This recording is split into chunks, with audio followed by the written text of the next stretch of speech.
What's up, you guys? Welcome back to another video here, and I want to do a set review for Modern Horizons 2.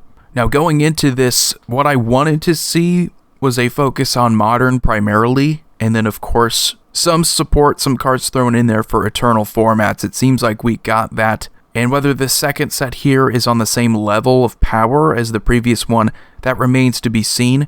I think there were a lot of powerful cards in the first set, and it might still be the better one, but let's just go over here, each color, and over the course of the video, I just want to talk about the different keywords and themes and strategies, and it seems like artifact support was a big deal here, but not just any artifact support, you got modular. It's an okay ability from a while ago. It was never really that popular. I think we have a lot of better +1/+1 counter strategies, and having one that's just specifically for artifact creatures never really impressed me, but it is a strategy here in Modern Horizons 2, so it might be something to pay attention to if you're interested in limited. White is maybe the weakest of the colors here. Red might be the weakest, but that's true of most sets. I mean, white and red don't really get a ton of power. When you look at the most competitive colors, at least in Commander, they tend to be green, blue, black, just because you get the best resources in tutoring, card draw, and mana production. White doesn't really do any of those incredibly well. But one card here I think is actually going to see some play is Esper Sentinel. I know in Commander it may not seem like it's that big of a deal, you can just pay that mana to keep an opponent from drawing an extra card, but it's going to happen often. An opponent is going to cast a non-creature spell, and they're going to have to pay an extra mana, or however big Esper Sentinel is at the time, to prevent you from drawing. The potential here is probably more so for competitive EDH, just because if you can get a 1-mana creature that sits on the field, and lets you draw cards in a similar way to how you would draw cards off of a Rhystic Study. Even if that's only 1 mana that they have to pay to keep you from drawing, I think it's still worth it. And of course you can throw this into equipment decks because you can make that power even higher, make it almost a guarantee that your opponents are not going to pay that much mana to prevent you from drawing a card. But this triggers the first non-creature spell each turn. And that's likely going to happen every game. Your opponents are not going to stop themselves from casting just to prevent you from drawing cards. Another focus here in white that we could also talk about is enchantment support, but it's really more of a green-white thing. But Nykthos Paragon is another good example of a card that fits into this strategy that we're going to see. Whenever you gain life, you get that many +1/+1 counters on each creature you control. Do this only once each turn, so it's not even like enchantment focused.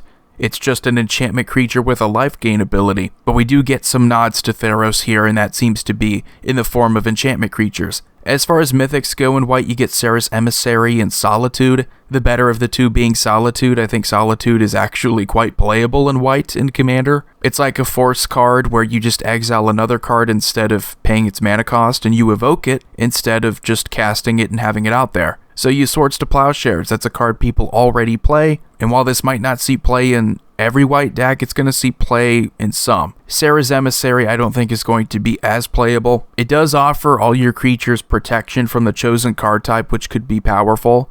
If you give them protection from creatures, that means they can swing in uncontested on just about everybody. But it doesn't really strike me as interesting. It's a 7-mana creature that's fairly costed. So I was a little bit disappointed by this mythic rare, especially since the focus of the set is also supposed to be about Modern. A 7-mana creature that just makes it easier for you to swing at your opponents is a little bit boring, but that's pretty much the best of white. Not very interesting. Blue also continued the focus with artifacts, but you get probably, I think, one of the better artifact creatures to come out in a while, Thought Monitor. So 7-mana blue construct affinity for artifacts, it's basically like a Muldrifter, but you can make it even cheaper. And in Modern, if you can play several of these, you know how out of hand affinity can get. If you can play this for maybe only a couple mana, or even 1 blue mana, you get a 2/2 flyer, which that's always going to be good in a 60-card format, in addition to 2 more cards. We get some merfolk support here too in Svelun of Sea and Sky. That name is going to be incredibly difficult for me to pronounce, but this is a pretty cool merfolk commander option, as well as just a good merfolk to play if you're looking to make merfolk a little bit stronger in Modern. So it can be indestructible pretty easily. Whenever it attacks, you draw a card, and your other merfolk have Ward 1. Now each color got their own elemental incarnation, and blues with subtlety. I think this is closer to being like a Vendilion click, but not nearly as good. Only benefit here is that you get to exile a blue card instead of paying its mana cost.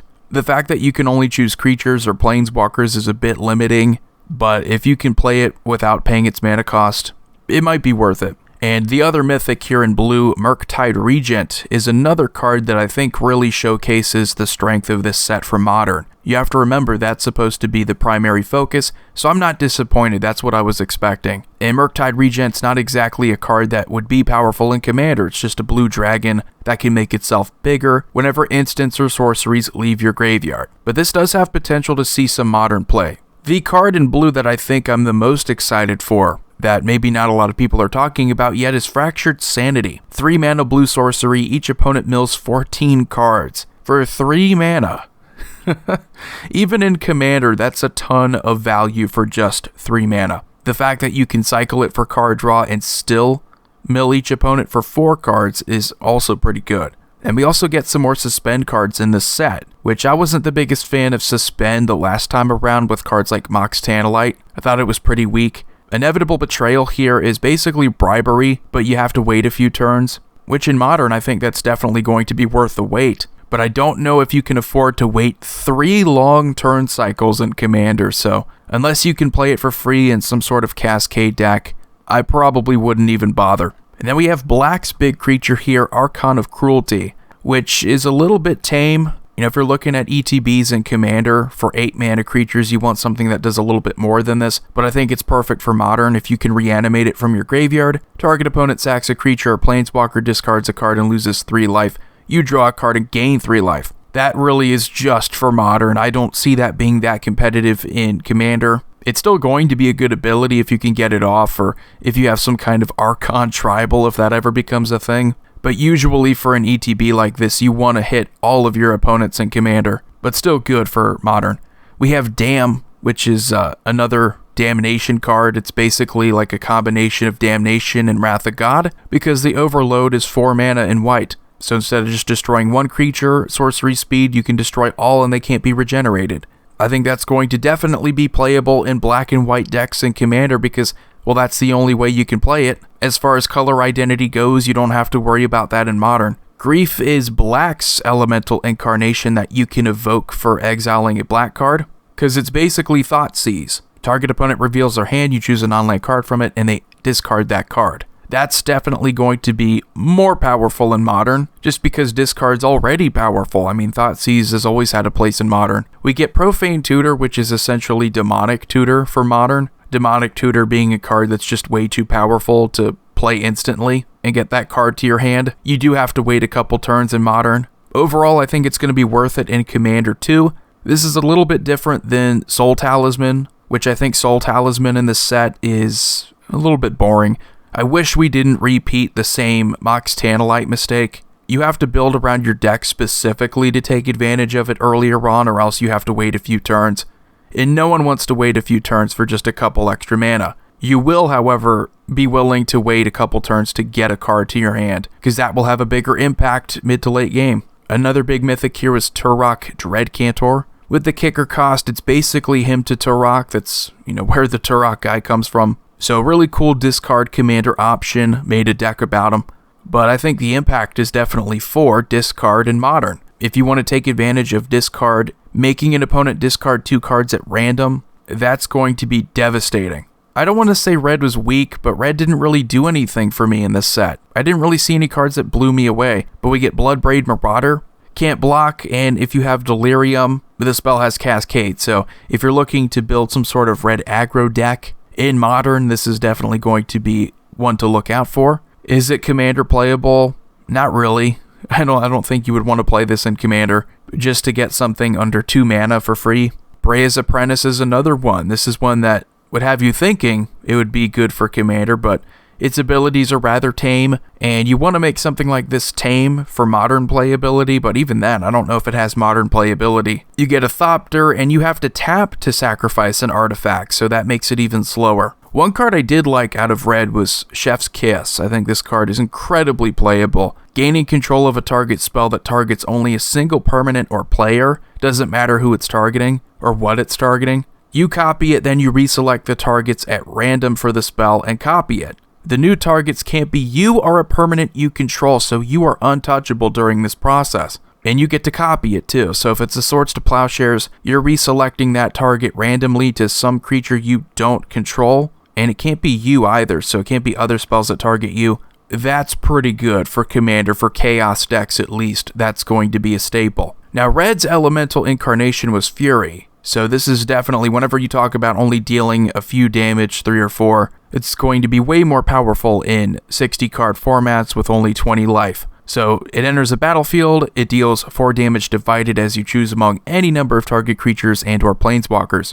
It doesn't hit players, which does kind of keep it out of some decks. I think if you're looking to play Burn and Modern, you want to hit players. You want to be able to. You want to have that option. Red has its own suspend card, Glimpse of Tomorrow. You shuffle all permanents you own into your library and then reveal that many cards from the top of your library. You put all non-aura permanent cards revealed this way onto the battlefield, and do the same for aura cards, and then put the rest on the bottom of your library in a random order. So this card is crazy. I'm definitely looking forward to fooling around with this. It's also a chaotic card. It's almost like a Warp World, but it's a little bit more tame because it only really affects your permanent, so you're not really being a burden to anyone else. So I definitely think that's a Commander card. It's not so much a Modern one. And then we have Harmonic Prodigy, which is basically like a Panharmonicon for Wizards, but instead of ETB, it's just any ability if it triggers. And you also get Shaman support here too, so if an ability of a Shaman or another Wizard would trigger, so that's unusual, but definitely one to look out for. That's going to be powerful. And the mythic from Red I think a lot of people are talking about here is Ragavan Nimble Pilferer, which is way more of a card for Modern. You get a 1 mana 2/1, that just screams mono red aggro. You get a treasure token dealing combat damage to them, you get to exile the top card of their library, until end of turn you get to cast that card, and you have a dash cost of 2, so if you want to do this mid to late game and deal some quick damage, you can most certainly do that. Commander-wise, it could also see some play. You could make a mono red aggro Commander deck. Don't know how well that would work out, maybe not as well as in Modern, but it's definitely an option. And Green did something I think a lot of people were excited for. They introduced Squirrel Tribal. Well, it's always kind of been here, but it's always been a joke. We haven't really had an official Squirrel Tribal commander that focused on squirrels. Chitterfang Squirrel General is our Squirrel Tribal commander. Forest Walk gets you squirrel tokens alongside all of your other tokens, and you have a way to remove creatures by sacrificing squirrels. So I think that's a pretty solid commander. I mean, nothing to write home about, but it is squirrels. Green's elemental incarnation was Endurance, and I think this one's going to be quite underrated. For just exiling another green card, you can evoke it. When it enters the battlefield, up to 1 target player puts all cards from their graveyard on the bottom of their library in a random order, making it very easy to deal with graveyard decks. And this isn't just a concern in Modern, it's one in Commander. So it's not going to exile like a Bojuka Bog, which is a bad thing, but if your opponent has a massive graveyard, and that's a part of their strategy, who cares where the graveyard's going? At least it's not in their graveyard. And we get Gaia's Will. You know, we see this trend of off-color cards, off-color abilities, and this was something that is pretty much a Yawgmoth's Will. We had one in red, so you had Underworld Breach, and now this one is in green. It is a suspend card. You do have to wait 4 turns to do it, so I think that is fair. It's not going to be as powerful, but if you can cast it for free, then I guess it will be off of a Cascade. And the card I think a lot of people are going to look for competitive EDH. If you know anything about competitive EDH, it's all about the turn 1 plays. What can you do? What kind of mana dorks do you have? Ennoble Hierarch. Any creature that's a turn 1 play that can tap for mana is going to be competitive. If there's a downside, it's that maybe some competitive decks won't play red, but a lot of them are 5 colors. So if you have a mana dork that can tap for more than just green, it's going to see competitive play. And we also had the enchantment theme in green with Sanctum Weaver. So Sanctum Weaver fitting in pretty well, I think, for a lot of those enchantment decks. If you're looking for a mana dork, here you go. And a mythic that I think is really just focused more so on Modern. It wasn't really intended to be this crazy synergistic mono green commander. Here we have Thrusta Tempest Roar. Trample and haste, it can trample over planeswalkers, which I think that is definitely for Modern if you want to trample over some Lilianas. But multicolor, we have some interesting cards in here. Definitely commander options to talk about. Asmarana Medical, however you say that. That's a pretty interesting one if you like the food tokens, if you want to sacrifice them to have a creature deal 6 damage to itself. I like how that commander works. Kartha Lion, if you like black and green. Planeswalkers, if you wanted to play with that strategy. You have a pretty solid commander option there. The Planeswalkers in this set I think are overall pretty strong. So we have Dakin Shadow Slayer, not just in Modern either, but we have Gaia Drone Dihada, Agris the Hunger Tide. So I think all of these are playable in Commander. There's some sort of strategy that you can take advantage of. Especially if we're talking about 3 colors, that's definitely more likely to see play in Commander. The one Commander option I've talked about before that really blew me away was Garth One-Eye. Not really a Modern card, and you're going to see some of these in here. There's just no way that you're going to take advantage of this in Modern that's going to be super powerful, at least by comparison to all the different combos you have access to in Commander. And we have one of the more powerful cards, in my opinion, in this set, Scythus Harvest's Hand. So for 2 mana, you have an Enchantress commander option, but you also have something that could make enchantments a viable strategy for Modern, because you also got a reprint of Sterling Grove. And that's another thing here I want to finish up the set. After I talk about artifacts, of course, I want to go on to reprints, because we have a ton of really good ones. But Scythus is just great. I love the implications. You know, adding older cards from older sets to Modern was definitely a good idea. And artifacts, I don't really think we had anything that was overpowered, which is kind of unusual, because that's where the power tends to come from. But we get some really weird mythic here in Scion of Draco, which is just a keyword tribal card. It's not a legendary creature, which is kind of a disappointment. I think that's what would really make this card shine, is if it were a commander option. But the mythic rare, the one that I think people are going to be looking for the most, is Sword of Hearth and Home. Just because you get more protection, you get yet another sword that has great triggers. But we also have Cauldra Compliant, so I don't know. This one might offer you a little bit more in an equipment deck, just because you get all those amazing keywords and you get +5/+5. And Zabaz Glimmerwasp is a continuation of the modular theme here, but we get it in red and white. So if you're looking for modular, if you're looking for some sort of +1/+1 counter artifact strategy, there you go. We of course have the artifact lands. Artifact lands make it a little bit easier to play something like Affinity in Modern again, because as you all remember, the original artifact lands from Mirrodin, those got banned, so it's a lot harder to play those Affinity cards and take advantage of them earlier on. With these, it could make it possible, even though they're tapped lands. I think overall in Commander, they're pretty good. We get the fetch land reprints, of course, from original Zendikar. Those were needed. We get Urza's Saga as a land. I think this one's going to be pretty good in Commander, because even once you reach the 3rd lore counter, you get to search up a mana rock and replace it.